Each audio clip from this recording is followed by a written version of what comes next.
कभी रुकी न कभी, हौसले से लड़ती इतिहास है। भारत की नारी होती है वर्दी में जब, भारत की नारी होती है वर्दी में जब, शान से लहराता ये तिरंगा ध्वज है, शान से लहराता ये तिरंगा ध्वज है। नमस्कार, मी कुमारी सेजल योगेश बोरसे, डॉक्टर CM मेहता कन्या विद्या मंदिर या शाळेची विद्यार्थिनी। आज या मंचावर मी एक अशा विषयाबद्दल माझे मत मांडणार आहे, त्याचं नाव घेतलं तरी आपल्या मनामध्ये अभिमानाचा धगधगता ज्वालामुखी उसळतो आणि महिलांबद्दलचा आदर द्विगुणित होतो। तो विषय आहे अभिमानाचा, तो विषय आहे प्रेरणेचा आणि तो विषय म्हणजे भारतीय सैन्यातील भारतीय स्त्रियांचे योगदान। मित्रांनो, जर शत्रूंनी आज देशाच्या सीमा ओलांडल्या तर केवळ पुरुष सैनिकच नव्हे तर स्त्री सैनिकही रणभूमीवर उतरतील हे आपल्या सर्वांना माहीत आहे। स्त्रियांनी केवळ शौर्य गाजवले नाही तर त्याचबरोबर त्यांनी इतिहासाचा प्रवाह बदलला आहे। मित्रांनो, एकेकाळच्या देशामध्ये मुलींना स्त्रियांना शस्त्राला हात लावण्याचीही संधी मिळत नव्हती। आज त्याच देशामध्ये त्या फायटर जेट्स उडवतात आणि पुरुषांच्या खांद्याला खांदा लावून आपल्या मातृभूमीचे, आपल्या राष्ट्राचे रक्षण करत आहेत। सैन्य हे फक्त पुरुषांचेच क्षेत्र आहे असे मानले जात होते, परंतु स्त्रियांनी या क्षेत्रातील आव्हान स्वीकारले, आपले शिक्षण, आपला वेळ, आपली ताकद या देशासाठी समर्पित केले आणि त्यांच्याकडे असलेल्या अफाट क्षमता आणि धैर्य या जगाला पटवून दिले। स्वातंत्र्यपूर्व काळातच राणी लक्ष्मीबाई यांसारख्या वीरांगणांनी शौर्य गाजवले। ब्रिटिश सत्तेच्या विरोधात तलवार उचलणाऱ्या त्या पहिल्या महिला होत्या। स्त्रिया व महिला आपल्या देशासाठी, राष्ट्रासाठी रणभूमीत उतरू शकतात हे त्यांनी दाखवून दिले। मित्रमैत्रिणींनो, आपल्या सर्वांना माहीतच आहे की भारतीय स्त्रियांनी भारतीय सैन्य दलामध्ये मोठे योगदान दिलेले आहे। त्याचेच एक उत्तम उदाहरण म्हणजे कॅप्टन लक्ष्मी सहगल। त्यांनी आझाद हिंद फौजेमध्ये भारतीय महिलांचे स्वतंत्र रेजिमेंट उभारले आणि या जगाला दाखवून दिले की आम्ही फक्त लढत आणि झुंजत नाही तर त्याचबरोबर आम्ही जिंकतो आणि इतिहास घडवतो। कारगिल युद्धातील फ्लाइंग ऑफिसर गुंजन सक्सेना, त्यांनी वरून शत्रूंच्या गोळ्यांचा मारा होत असताना आपल्या जखमी सैनिकांना सुरक्षित परत आणण्याचं काम केलं।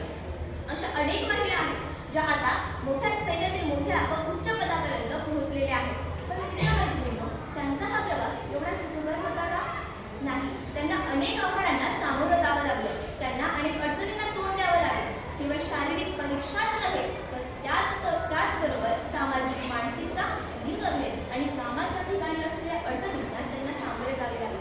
शेवटी 1992 साली भारत सरकारने महिलांना सैन्याच्या लढाऊ शाखांमध्ये प्रवेश देण्यास सुरुवात केली आणि 2020 साली सुप्रीम कोर्टाने त्यांना परमनंट कमिशन देण्याचा निर्णय घेतला, म्हणजेच महिलांना कायम अधिकारी म्हणून सैन्यात भरती होता येऊ लागली। मित्रांनो, महिलांनी केवळ सहाय्यक भूमिकाच नव्हे तर नेतृत्व, युद्धनीती, त्याचबरोबर DRDO म्हणजे संरक्षण संशोधन, स्पेस फोर्सेस अशा महत्त्वाच्या सैन्यातील महत्त्वाच्या शाखांमध्ये उच्च पदांपर्यंत मजल मारली आहे। तिच्या पावलांनी साकार तो नवा इतिहास देशाचा, अभिमान आम्हा अशा वीरांगणेचा, मित्रमैत्रिणी, जर एक सैनिक बॉर्डरवर लढत असेल तर त्या ठिकाणी त्याचं संपूर्ण कुटुंब एका अपूर्ण जगत असते।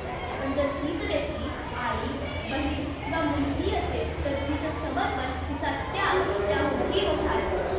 कदाचित तुम्हा सर्वांना मेजर सीता शेळके माहीत असावे। केरळमध्ये वायनाड येथे पूर आला होता, त्यावेळी एका गावाशी संपर्क होत नव्हता, पूर आल्यामुळे पूल तुटला होता। अशा वेळी केवळ 70 सैनिकांच्या मदतीने सीता शेळके यांच्या नेतृत्वाखाली अवघ्या 31 तासामध्ये 120 फूट लांबीचा पूल तयार करण्यात आला। त्यांच्या या अद्वितीय कार्यामुळे त्या ठिकाणी लोकांचे जीव वाचवणे शक्य झाले होते।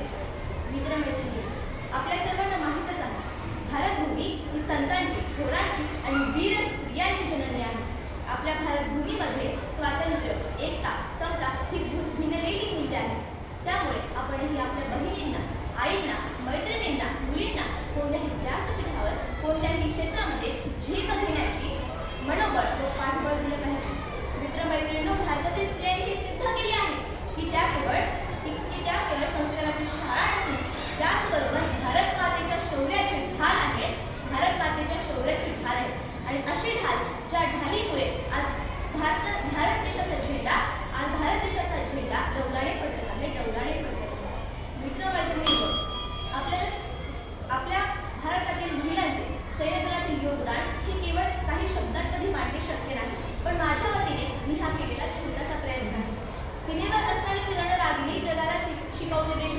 व्याख्या, सीमेवर असणारी तिरंडलागिनी जगाला शिकवते देशभक्तीची व्याख्या. अभिमान आमच्या वीरांगणेचा, अभिमान आमच्या वीरांगणेचा, नमन आमचा तुझ्या चरणी, नमन आमचा तुझ्या चरणी.